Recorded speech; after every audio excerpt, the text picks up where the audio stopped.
بسم الله الرحمن الرحيم الحمد لله رب العالمين والصلاة والسلام على أشرف الأنبياء والمرسلين نبينا محمد وعلى آله وصحبه أجمعين أما بعد اللهم لا سهل إلا ما جعلته سهلا وأنت تجعل الحزن إذا شئت سهلا فسهل علينا أمورنا كلها واجعلها خالصة لوجهك الكريم حتى نلقاك بها يوم القيامة آمين آمين آمين. Donc ayyuha al-ikhwatul kiram, ce rappel ou ce cours a pour objectif de continuer, Inch'Allah, ce qui a été débuté, comme ce qui a été débuté dans le commentaire de Al-Haqa'iq fi Tawhid de Cheikh Ali ibn Khudayr al-Khudayr, fakallahu asrah wa thabbatahu ala darbi al-haq. Donc, et nous allons lire en même temps le sharh de Cheikh Abu Maliya hafidhahullah ta'ala wa nasarahu hayyan kana wa ra'ahu mayyita. Il dit à Cheikh Ali al-Khudayr al-Qism al-Awwal Kitab Haqiqat al-Islam wa shirk. Donc le chapitre de tout ce qui réunit Haqiqatu al-Islam, la réalité de l'islam et la réalité du shirk. Awalan babu Haqiqat al-Islam. Le premier sous-chapitre est la réalité de l'islam. قال تعالى فإن حاجوك فقل أسلمت وجهي لله ومن اتبعن فقل أسلمت وجهي لله ومن اتبعن أي ومن اتبعني. وقال تعالى بلى من أسلم وجهه لله وهو محسن فله أجره عند ربه ولا خوف عليهم ولا هم يحزنون. وقال تعالى ومن أحسن دينا ممن أسلم وجهه لله وهو محسن واتبع ملة إبراهيم حنيفا واتخذ الله إبراهيم خليلا. وفي الحديث بني الإسلام على 5 شهادة أن لا إله إلا الله وأن محمد رسول الله إلى آخر الحديث المتفق عليه من حديث عمر ابن الخطاب من حديث عمر رضي الله عنه. Sharh, donc le cheikh dit, Allah Ta'ala dit, s'ils polémiquent avec toi, dis-leur alors, j'ai soumis mon être à Allah et ceux qui m'ont suivi ont aussi soumis leur être à Allah. وقال تعالى يا الله تعالى dit بلى من أسلم وجهه لله.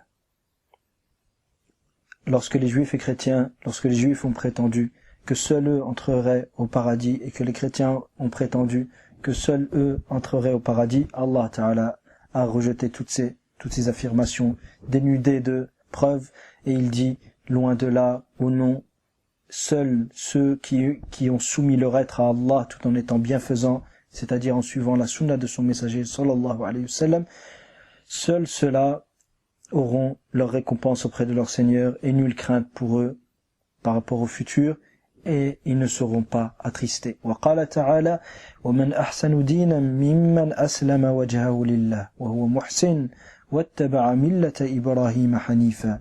Et qui y a-t-il de meilleure religion et de meilleure soumission que celui qui soumet son être à Allah et qui est وهو محسن tout en étant bienfaisant et qui suit la milla d'Ibrahim. Il dit qu'il suit la milla, la religion, la soumission, la religion d'Ibrahim, Hanifa, qui était monothéiste et qui avait un penchant vers le tawhid et restait ferme dessus. Et dans le hadith, rapporté par l'imam al-Bukhari et Muslim, selon Omar ibn Khattab, selon Ibn Omar radiyallahu anhu, l'islam fut fondé sur 5, c'est-à-dire 5 piliers. Le premier, le témoignage qu'il n'y a de véritable Dieu qu'Allah, et que le seul et unique qui mérite d'être adoré est Allah subhanahu wa ta'ala. Cheikh Abu Maliya hafidhahullah dit qawluhu al-haditha bil-fathi ay akmil al-haditha.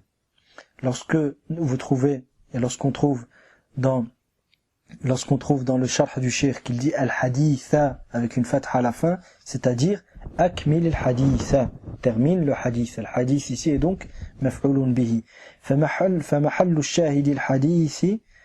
الشاهد الحديث بطوله لا الجزء المذكور فقط. Donc le témoin dans le hadith, à savoir l'islam a été fondé sur 5 piliers, ce n'est pas ce n'est pas la partie qui a été mentionnée seulement, mais tout le hadith. À savoir, l'islam a été fondé sur 5 piliers, sur 5, entre parenthèses, piliers. Le premier, le témoignage qu'il n'y a de véritable Dieu qu'Allah. Le deuxième, l'accomplissement de la prière et donner la zakat et le saum de Ramadan et le hajj, le pèlerinage pour celui qui en a la capacité. La deuxième faïda, ayyuha al-ikhwatul kiram, al-islamu yuhfaz. Et cette définition doit être apprise par cœur. Al-islamu huwa al-istislamu lillahi bit-tawhid. L'islam est la soumission à Allah par quoi? Par le tawhid. C'est-à-dire que l'islam n'est pas la soumission absolue, dans le sens la soumission par n'importe quelle manière. Non. Allah subhanahu wa ta'ala a voulu que l'islam soit la soumission à lui seul et uniquement à lui. Donc celui qui se soumet à Allah, mais prend des intermédiaires entre lui et Allah, en se soumettant à eux comme on se soumet à Allah subhanahu wa ta'ala, celui-ci ne sera pas musulman. Pourquoi? Car il s'est certes soumis à Allah, mais il ne s'est pas soumis à Allah par le tawhid. Il s'est soumis à Allah en commettant du shirk. Qu'Allah nous en préserve.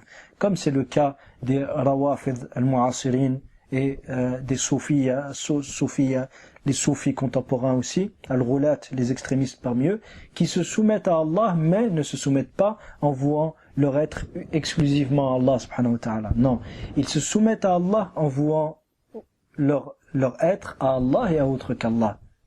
D'accord? Les du'a, ils les vouent à Allah et ils les vouent à autre qu'Allah subhanahu wa ta'ala. Et le ta'zim, le respect que seul Allah subhanahu wa ta'ala mérite, ils le vouent à Allah et à autre qu'Allah. Comme ceux qui invoquent les morts, ils leur demandent ce qu'on peut demander qu'à Allah subhanahu wa ta'ala, ou ceux qui sont même loin de la tombe du prophète sallallahu alayhi wa sallam ou la tombe des saints, et les invoquent et leur demandent d'intercéder en leur faveur auprès d'Allah subhanahu wa ta'ala, ou leur demandent de demander à Allah de leur pardonner. Tout ceci, c'est cela, lorsque ils ont demandé à ces êtres morts l'intercession, ou leur ont demandé de demander à Allah subhanahu wa ta'ala une chose pour eux, ils n'ont agi de la sorte que s'ils ont pensé que ces derniers avaient le pouvoir de les entendre à une distance lointaine. Or, ce pouvoir d'entendre toutes les voix et d'entendre le serviteur, où qu'il soit, et quel que soit l'endroit où il est, ce pouvoir-là n'appartient qu'à Allah subhanahu wa ta'ala. Ce pouvoir n'appartient qu'à Allah subhanahu wa ta'ala. Donc ils ont associé à Allah dans l'adoration, à savoir la dua, et la base de cette association dans l'adoration n'est autre qu'une association, un shirk dans l'asma wa sifat et dans ar-rububiyya, qu'Allah nous en préserve. Soit, on revient à la définition. L'islam huwa al-istislamu lillahi bit-tawhid. L'islam est donc la soumission à Allah par le tawhid. Ne pas se soumettre à Allah par n'importe quelle manière.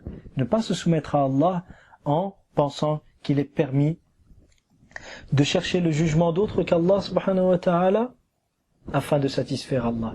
Comme le font certains mouvements contemporains aujourd'hui, lorsqu'ils pensent qu'en entrant dans les parlements contemporains et en jurant fidélité à une autre constitution que la constitution d'Allah subhanahu wa ta'ala, et en reconnaissant la suprématie d'autres qu'Allah subhanahu wa ta'ala, comme ceux qui reconnaissent la suprématie de la majorité parlementaire, afin, soi-disant, de satisfaire Allah, c'est-à-dire afin d'aider les musulmans. Donc lorsqu'ils disent nous entrons dans ces parlements, nous prêtons allégeance à ces constitutions mécréantes et ils reconnaissent en apparence la suprématie de la majorité parlementaire en reconnaissant le principe démocratique qui veut que ce que la majorité parlementaire reconnaît comme étant juste sera juste et ce qu'elle reconnaît comme étant faux sera faux et ce qu'elle reconnaît comme étant une loi sera une loi et ce qu'elle rejette comme loi ne sera pas une loi.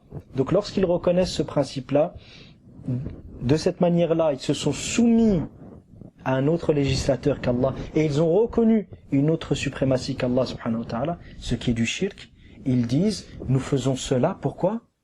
Pour aider les musulmans. Nous faisons cela pourquoi? Pour obtenir des intérêts religieux, pour que certains intérêts religieux nous soient accordés et pour que nous puissions bénéficier de choses qui seront bénéfiques aux musulmans et bénéfiques à la communauté musulmane ou bénéfiques aux multazimin et ainsi de suite. Donc ils font cela pour satisfaire Allah. Ils font cela pour satisfaire Allah. Or Allah nous a montré que la seule soumission qui est acceptée et la seule manière de le satisfaire est l'islam. Or, l'islam est la soumission exclusive à Allah, non pas la soumission à Allah et à autre qu'Allah. Non pas la soumission à Allah et à autre qu'Allah. Et ceux qui prétendent agir de la sorte afin de satisfaire Allah ne seront pas meilleurs que ceux qui ont prétendu à l'époque du prophète sallallahu alayhi wa sallam prendre des intermédiaires entre eux et Allah afin qu'il les rapproche d'Allah. La finalité est la même. Même si les manières de faire sont différentes, la finalité est la même. Comme il dit Allah subhanahu wa ta'ala, وَالَّذِينَ اتَّخَذُوا مِن دُونِ اللَّهِ أَوْلِيَاءَ مَا نَعْبُدُهُمْ إِلَّا لِيُقَرِّبُونَ إِلَى اللَّهِ زُلْفَى. Et ceux qui ont établi en dehors d'Allah des alliés, c'est-à-dire des associés, ils disent, nous ne les adorons que pour qu'ils nous rapprochent d'Allah, qu'ils nous rapprochent fortement d'Allah. Donc, ils ont pris des intermédiaires entre eux et Allah, en leur vouant certaines formes d'adoration, et en les mettant à l'égal d'Allah dans des choses qui sont spécifiques à Allah. Pourquoi agissent-ils de la sorte? Afin qu'ils les rapprochent d'Allah.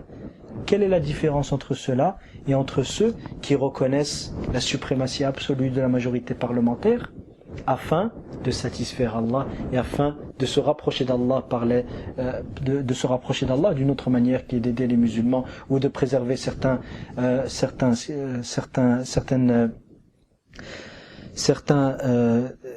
de préserver donc ce qu'ils appellent certains makasib da'awiyya, des makasib da'awiyya, c'est-à-dire les mosquées, les centres islamiques, les centres culturels religieux, dans le but d'enseigner aux gens l'islam.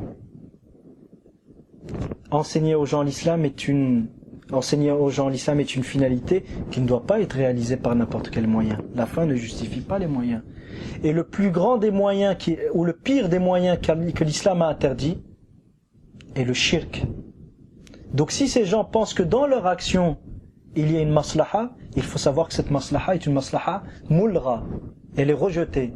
Pourquoi? Car elle s'oppose à un texte et à un principe religieux qui est le but même de l'envoi de tous les messagers et la cause pour laquelle la création a été divisée en deux, à savoir d'un côté les croyants et de l'autre côté les non-croyants, les mécréants.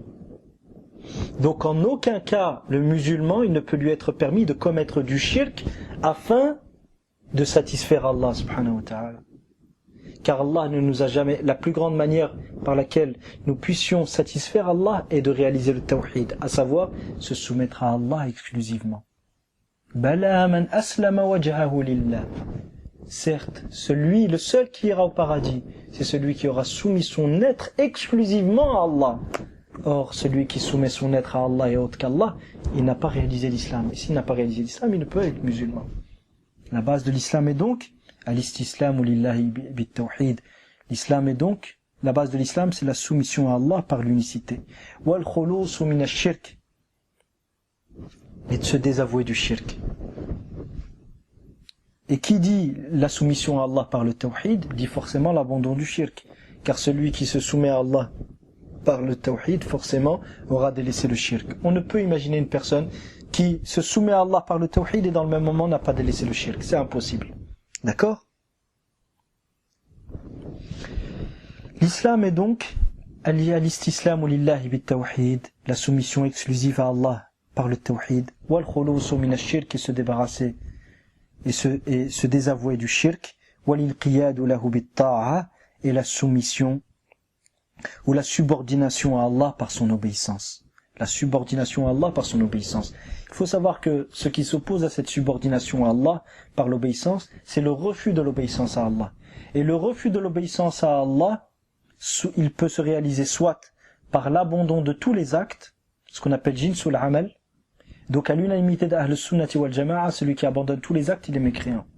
Même les savants qui considèrent que celui qui abandonne la prière n'est pas mécréant, ils disent que celui qui abandonne tous les actes, il est mécréant. Je parle des savants d'Ahl Sunnati wal Jama'a. Donc nous avons deux solutions pour celui qui abandonne l'obéissance à Allah.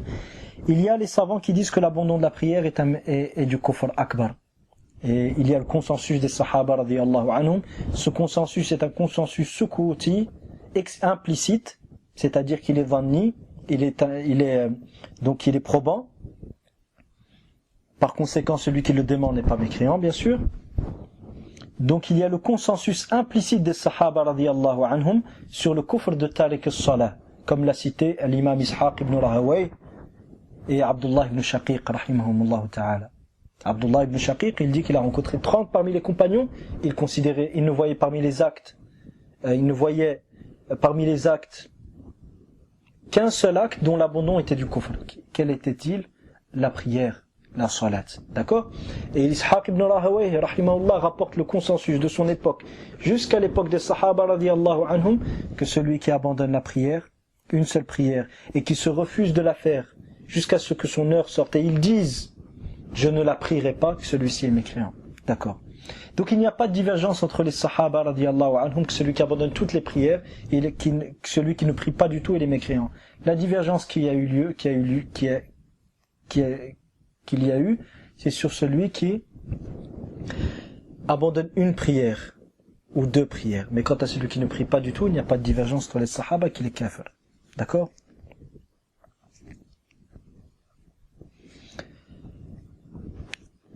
Une parenthèse ici par rapport à la parole d'Ishaq ibn Rahawayh. Certains savants ont dit que le consensus qu'il a rapporté n'est pas valide. Pourquoi? Parce qu'avant lui il y a eu Abu Hanifa, et Abu Hanifa considérait que là, celui qui abandonne la salat n'est pas mécréant.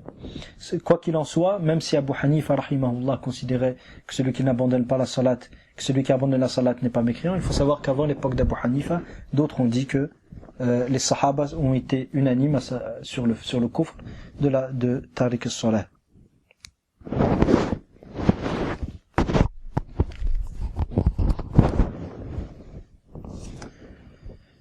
Donc en ce qui concerne al-inqiyad, la subordination à Allah subhanahu wa ta'ala par l'obéissance ici englobe l'ensemble des actions qui plaisent et par lesquelles on se rapproche d'Allah subhanahu wa ta'ala. Parmi ces actions-là, il en est qui sont une condition de la validité de la foi. À l'unanimité d'Ahl Sunnati wal Jama'a, celui qui abandonne tous les actes qui distinguent le musulman du non-musulman est mécréant. Et selon l'avis le plus juste, qui est le consensus implicite des Sahaba radiyallahu anhum, celui qui abandonne la prière est mécréant. Mais, donc ici je dis l'avis le plus juste car il y a une divergence qui est apparue après l'époque des compagnons radiyallahu anhum entre les Sahaba. Donc malgré cette divergence, il n'y a aucune divergence entre Ahl Sunnati wal Jama'a que celui qui abandonne tous les actes est mécréant. Retenons bien ce point-là. Donc selon certains, jinsul amal est représenté par la prière, et selon d'autres, jinsul amal est représenté par les actes qui distinguent le musulman du non-musulman. Et pour plus de détails, voir le sharh de al-Qawa'id de l'Usul Thalatha ou al-Qawa'id al-Arba'a parmi les contemporains de Cheikh Ahmed al-Hazimi hafidhahullah ta'ala. قال تعالى قل إن صلاتي ونسكي ومحياي ومماتي لله رب العالمين لا شريك له وبذلك أمرت وأنا أول المسلمين. Allah Ta'ala nous dit: dis certes ma prière, mes sacrifices, ma vie et ma mort appartiennent à Allah, le Seigneur des mondes. Il n'a aucun associé, et c'est cela qui me fut ordonné, et je suis le premier des musulmans, et je suis le premier des muslimines. Al-Sheikh Abu Maliya hafidhahullah dit ensuite At-Ta'a, qawluhu At-Ta'a, la parole du Sheikh Al-Sheikh Muhammad ibn Abdul Wahhab rahimahullah, lorsqu'il a défini l'islam, ou la parole la parole dans la définition, la partie dans la définition on dit la subordination à Allah par l'obéissance. Dans l'obéissance, يدخل فيها أول ما يدخل أعمال الجوارح التي هي من أصل الإيمان التي يزول الإيمان بزوالها. La première chose qui rentre dans l'obéissance et la plus importante des obéissances, ce sont les actes des membres du corps. Donc les actes des membres du corps et les actes du cœur à travers lesquels la foi, les actes des membres du corps dont la disparition amène à la disparition de la foi. tels que la prière. Donc on a dit, selon l'avis le plus juste, al-sunnati wal jama'a, et cet avis est le consensus des sahaba radiyallahu anhum, et la divergence n'est apparue qu'après l'époque des sahaba. Or, si le consensus implicite ou explicite soit-il et se réalise à une époque donnée, il interdit toute divergence par après. Donc la divergence après n'est pas à prendre en considération. Revoir encore le sharh les shuruh de Cheikh Ahmed al-Hazimi. Puis dans l'obéissance entre les actions qui font partie de la foi obligatoire. C'est-à-dire la foi obligatoire. Ces actions-là, leur abandon amène à la faiblesse de la foi et à la diminution de la foi, et celui qui les abandonne mérite le châtiment d'Allah subhanahu wa ta'ala. Mais leur abandon n'amène pas à la disparition de la foi, contrairement aux actions qui font partie de la base de la foi. Donc faisons la distinction entre les actes qui font partie de Aslul Iman, la base de la foi, leur disparition amène à la disparition de la foi, et les actes dont l'abandon amène à la diminution de la foi, et celui qui aura abandonné ces actes sera désobéissant à Allah subhanahu wa ta'ala. Donc ces actes-là font partie de wajib al-iman, ou al-iman il-wajib. D'accord? Puis après cela, entre dans l'obéissance les actes qui font partie de la perfection de la foi, à savoir que leur abandon ne mène ni à la disparition de la foi, ni à la disparition de la foi, ni à la diminution de la foi. Mais celui qui ne les accomplit pas n'aura pas une foi complète.